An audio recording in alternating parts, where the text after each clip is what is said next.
Hey you guys, welcome back to the channel, or welcome here if you're new. Hi, my name is Elizabeth. On this channel we like to talk about things that are either, very interesting and we want to go over it and learn more about, or very concerning and we think everybody or anybody that can see this video will get the information they need. So today we're going to be talking about the music industry, what has been alleged to go down in the music industry, what you have to give up or give over in order to get successful and to continue to be. So, if even a little bit of this is true, it should be very concerning to a lot of people. As well as how it can manipulate the masses into behaving in a manner that shows that they don't have any kind of humanity, which we're seeing a lot now. A lot of people's actions make me question, do they have any humanity? How do they sleep at night? Things like that. So I think that a lot of it is very complicated, and there's a lot of different things on the screens that we need to watch out for. As I always say, just make sure you know what your kids are watching, and also even shield yourself a bit. I think we're all getting very desensitized. All the violence and everything that's become commonplace, it really desensitizes you. So, and also if you haven't already, please like, comment, and subscribe. Please share this video. Videos like these don't really get pushed out like that, so it would be really helpful if you do share it with your friends, your family, anybody who you think might want to know about this. And ring that notification bell so you're alerted to any new content on this channel. I really appreciate all of you that have done so and have been engaging with me, putting questions and comments and things down in the comment section is really helping me and really motivating me to move forward. So I really appreciate you guys for that. So without further ado, here you go. I don't want to pressure you, but why don't we take a teensy little look at the contract? Standard boilerplate. Paragraph 1 states that I, the devil, a not-for-profit corporation with offices in Purgatory Hell and Los Angeles, will give you 7 wishes to use as you see fit. Paragraph 2 outlines the manner in which you'll pay for the aforementioned wishes. What? Are you kidding? I have to give you my soul? The secret meeting that changed rap music and destroyed a generation. Damn. So it says, hello. After more than 20 years, I finally decided to tell the world what I witnessed in 1991, which I believe was one of the biggest turning points in popular music and ultimately American society. I have struggled for a long time weighing the pros and cons of making my story public, as I was reluctant to implicate the individuals who were present that day. So I've simply decided to leave out the names and all the details that may risk my personal well-being and that of those who were, like me, dragged into something they weren't ready for. So look, so he says, between the late 80s and early 90s, I was what you may call a decision maker with one of the more established companies in the music industry. I came to Europe in the early 80s and quickly established myself in the business. The industry was different back then, since technology and media weren't accessible to people like that, like they are today. The industry had more control over the public and had the means to influence them any way it wanted. Right.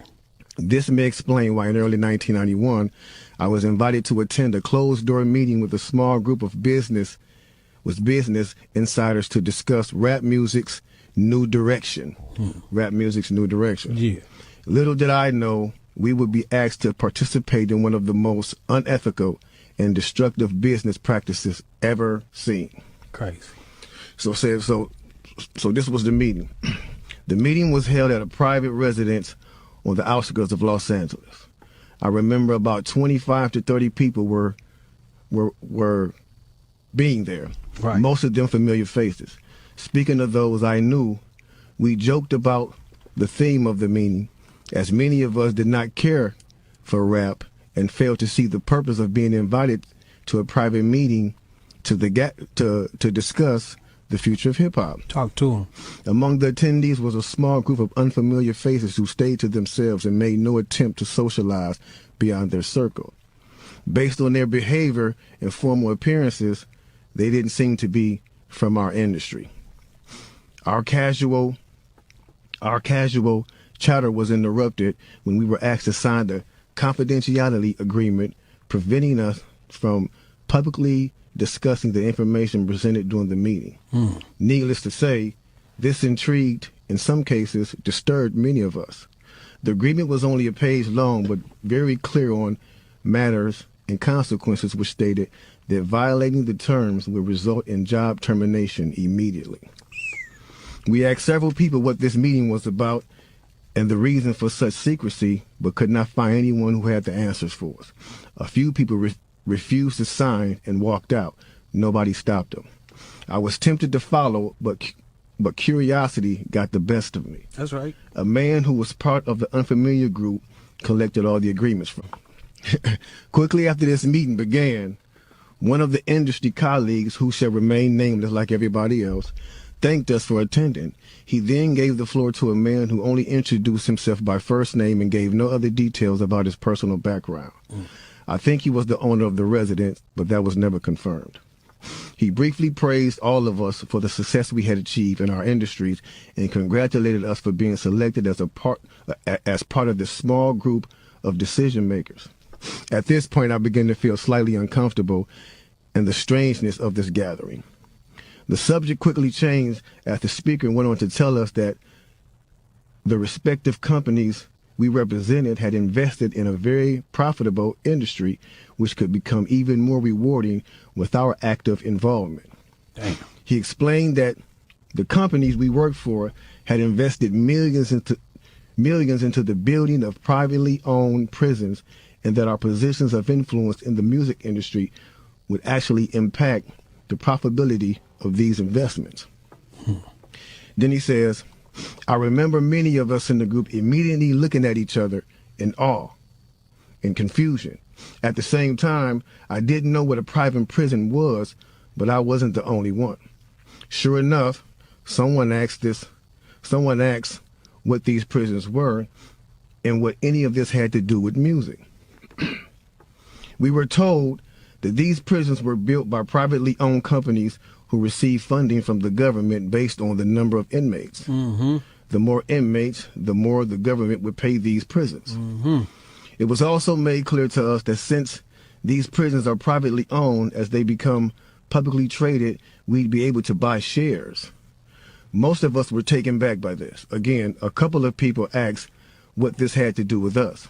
At this point, my industry colleague who had first opened the meeting took the floor again and answered our questions.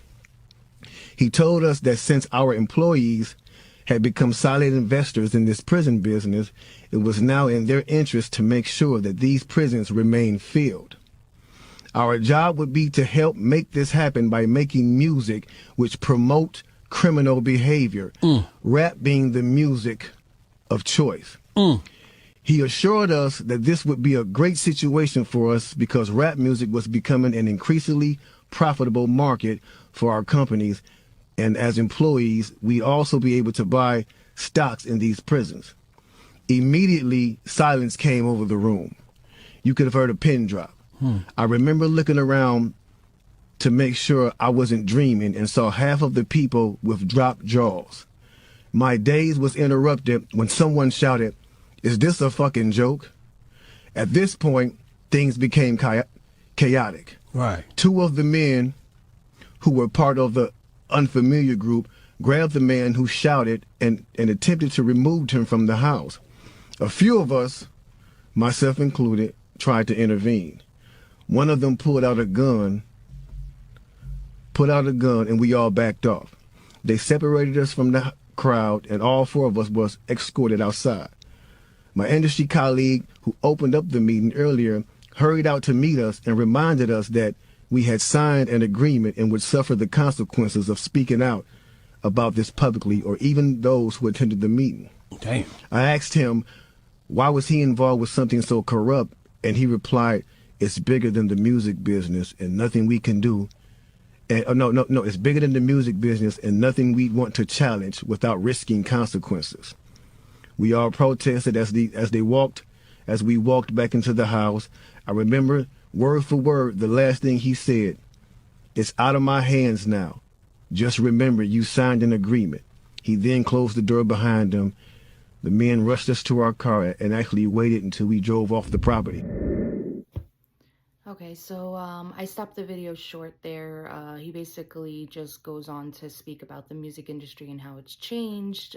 Basically just kind of like attesting to what the gentleman's letter is trying to allege, that what went down basically changed the whole music industry to focus hardly on gangster rap, hypersexualization, all these things that can, if you follow it and it inspires you, it can most likely land you in prison or worse. And that gentleman that was speaking, that's Crazy Bone. He's a rapper that's from the 90s rap group Bone Thugs-n-Harmony. And so he's not saying that he was at that meeting. He's reading a letter from somebody who was at that meeting. And again, he doesn't say who that person was and who anybody was at that meeting for obvious reasons. You know, because if it is true, then at the very least, that person could be sued and everything taken away from them, since they did sign an NDA. So it is very concerning. I do, however, even if this didn't go down, even if this is a lie that this all happened, there is something to people glorifying violence. And it happens not only in the movie industry, but in the music industry. And you can see it. You can see how these kids today, they seem to behave like the rap stars, or the women behave like the stars, the singers and everything, the way they dress, the way they act. A lot of these young girls are acting older than they should. You know, there's a lot of influence, and I kind of find it funny that the powers that be, when they don't like something or they want to blame somebody for other people's actions, they'll say things like, oh, your rhetoric is inciting violence, or your rhetoric is pushing bad things to happen. But they're not pointing those accusations towards the music industry, who very clearly promotes the worst things possible. And I have another clip here also, which it's from the rapper DMX, and he does kind of like a spoken word rap in front of an audience, something that he put together called The Music Industry. I thought it was really great, and it kind of sums up everything that dude was saying in the first video and how he felt about rest in peace DMX. We'll check it out right now. The industry, man, it's not the same. Doesn't have to do with talent, it's about playing the game. The industry, dying to get in. The industry, justifying they don't fit in. The industry ain't what it used to be. The industry's trying to control the way you MC. They want you to dress like this and talk like that. But I'm going dress like this and talk with the bat. The industry got your word meaning nothing. The industry, fuck what you heard, because he's bluffing. The industry, money, bitches, hate, but I dare you to try to take a fucking thing off my plate. The industry like, wait! But in the streets, we like, get 'em. 17 up in that thing.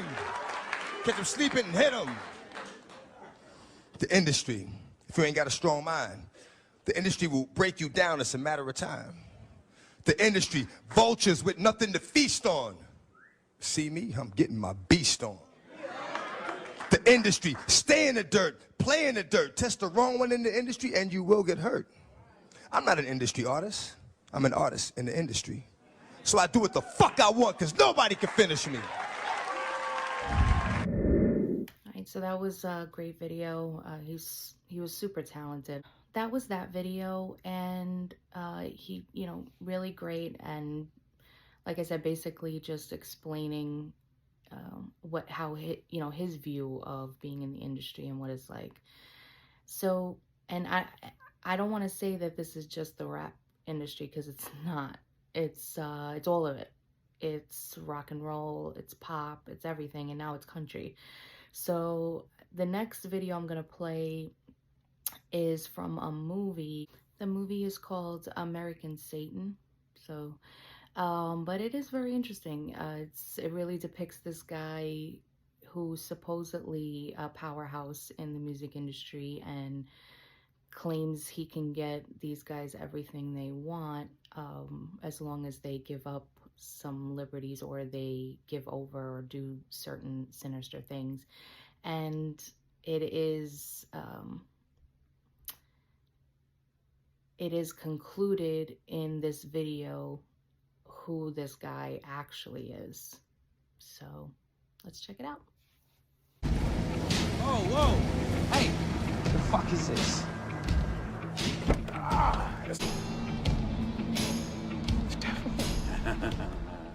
Look, pop stars, they're the ones who influence the masses. We're just a rock band. Pop stars are so fucking boring. Anyway, I've got most of them. Like who? Jay-Z, Empire State of Mind. I love that lyric. Jesus can't save you. Life starts when the church ends. And then his little protege, Kanye. You know, I put him on the front of Rolling Stone magazine with a crown of thorns on his head. Total fucking blasphemy. You know, that guy's got over 20 Grammys. That's more than the Beatles, Neil Young, and Elvis put together. I mean... Right, look, why exactly a band like us? Rock and roll, heavy metal. You know, you guys, you're so loyal to me. You wear me on your sleeve. But your fans are dangerous, and your fans are full of passion. Oh, whatever, mate. Fucking mental. Have you ever seen Iron Maiden? They filled stadiums full of their fans, singing along to songs like The Number of the Beast. Or what about Van Halen? Running with the Devil, the Stones, Sympathy for the Devil. I mean, on and on and on and on it goes. I'm not saying I'm Satan. Just saying that the devil is a catchy lyric. We perform a ritual ceremony. And then I will make you international icons. What's the ritual? Something very simple. Human sacrifice. Oh, come on. No fucking way. We'll make it a revenge kill. I'm not killing anyone. No, you're right. Let's fucking go, guys. Sit down, Johnny. Sit down. Somebody is gonna have to die. Okay, so that was creepy. So apparently in this movie they're alleging that all of the industry is rooted in Satanism, and they're also alleging that that in order to get to that next level of total infamy or worldwide stardom, you have to make a sacrifice. It's kind of crazy that they were allowed to make this movie. I didn't even know this movie existed until I was like researching around for this video, and when I seen it, I was just like blown away.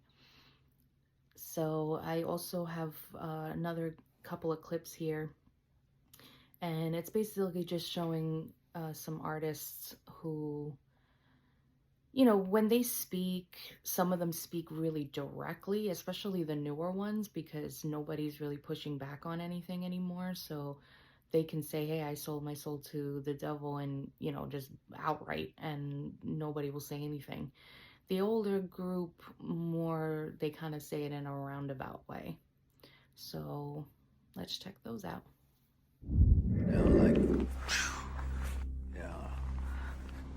One night, and then went back to Minneapolis, and I was like, hey, where's this guy been? You know, You've been to the crossroads. Good to have as part of your legacy. Oh, maybe this week, but you know, on the lists, they change names, and you know, quite frequently. Really, I don't really pay much attention to that. But it's a pat on the back, huh? This week it is. But, you know, who's to say how long that's gonna last? Well, it's lasted a long time for you. I mean, you're still out here doing these songs, you know, you're still on tour. I do, but I don't take it for granted. Why do you still do it? Why are you still out here? Well, it goes back to the destiny thing. I mean, I made a bargain with it, you know, a long time ago, and I'm holding up my end. What was your bargain? To get where I am now. Should I ask who you made the bargain with? with the chief commander. On this earth? And in this earth, and then in a world we can't see. Become really convoluted and, you know, kind of bastardized, like whereas fame used to be the byproduct of success, and now it's the ultimate goal. And if your ultimate goal is to be famous, then you're gonna do a lot to get there, like sign your name in blood in a contract with the devil. You're doing really well now, but didn't you release a CD like almost 10 years ago? Yeah, I mean, I released a gospel record when I was 15 because I grew up in, you know, a household where all I ever did was listen to gospel music, and my parents are both traveling ministers, and so I kind of sang about, you know, what was going on in my life at 15, and that's how I got introduced to the music industry. 'Cause I swear I wanted to be like the Amy Grant of music, Yeah. but it didn't work out, and so I sold my soul to the devil. I sold my soul to the devil. I know it's a crappy deal. At least it came with a few toys like a Happy Meal. Alright, so that was all the videos I wanted to show you guys, and trust me, there's a lot more out there. And you know, I don't know all this for fact. This is all alleged. Just kind of bringing it to you. You can make your own conclusions. And you know, a lot of people say that this, you know, this is art and these are interpretations and metaphors, and you know, they can explain it all away. So, you know, you really have to use your own discernment. And basically at the end of the day, just watch what you're ingesting. You know, on this channel we went over, you know, what's in our food and all that kind of stuff. And you have to, not only what you're putting in your mouth and you're eating, but what you're putting in your brain, what you're listening to. All of that changes a person. If you think about, I remember a story that I read, you know, from people who were grown up at the time when the movie The Exorcist first came out, and they were saying that people went to go see it, and you know, people left in the middle of it, and people were, you know, vomiting, how disturbed they were, and all this other kind of stuff. Now, and I remember in the 90s when I was growing up, and how like the cool kids would be like, oh yeah, I find it funny, you know, or things like that. So, you know, just in a span of what, 20 years at that time, the difference in how people perceive that film. And you know, things like this now, like, you know, Squid Game and all these other kind of like really violent films, you know, and I'm going to actually do a video on the movie industry. I wanted to separate them because there's so much to talk about in each one. But in the music too, same thing. It's a lot of it is very violent. A lot of it is very explicit as far as the sexual nature of things, and you know, kind of, I mean, the blatant blasphemy is, forget about it. It's on parade, and our kids are listening to this. Our teenagers, our young teenagers, and they don't really have the brain power yet to discern what's right and what's wrong, and you know, they think that these things are cool because they're seeing their favorite celebrities promote it, and they want to emulate that. So you have to have a strong family unit so you can prepare them for when they get to the outside world, that they can see it, what's wrong and what's right, and not indulge in it. And I really pray that, you know, we all become stronger. I think that when we were all, you know, on lockdown for that big time, you know, when we had that C-19 going on, it was an eye-opener to a lot of people. We got to really see what our kids are doing 24/7, what they're listening to, what they're reading. And I think we should take that as an opportunity. You know, every dark cloud has a silver lining, and we should take that as an opportunity to say, hey, you know, we need to do better. We can't just give our kids a tablet and send them off to their room, or, you know, let them be parented by celebrities and influencers. We have to be active in their lives, take our time with them. And I just hope and pray that, you know, we do that, because it's really important. And I really appreciate you guys for stopping by. Again, if you like videos like this, please like, comment, and subscribe. Ring that notification bell so you'll be alerted to any new videos I post. Again, I'm going to be posting one on the movie industry, so I hope you enjoy that. And please share this with your friends, because again, videos like these don't really get pushed out to the masses like others do, so I would appreciate it if you share it. And just remember, at the end of the day, what do I know? What do you guys think? Down with my nose in it since the whole thing began. I've nurtured every sensation man has been inspired to have. I cared about what he wanted, and I never judged him. Why? Because I never rejected him. In spite of all his imperfections, I'm a fan of man. I'm a humanist. Maybe the last humanist.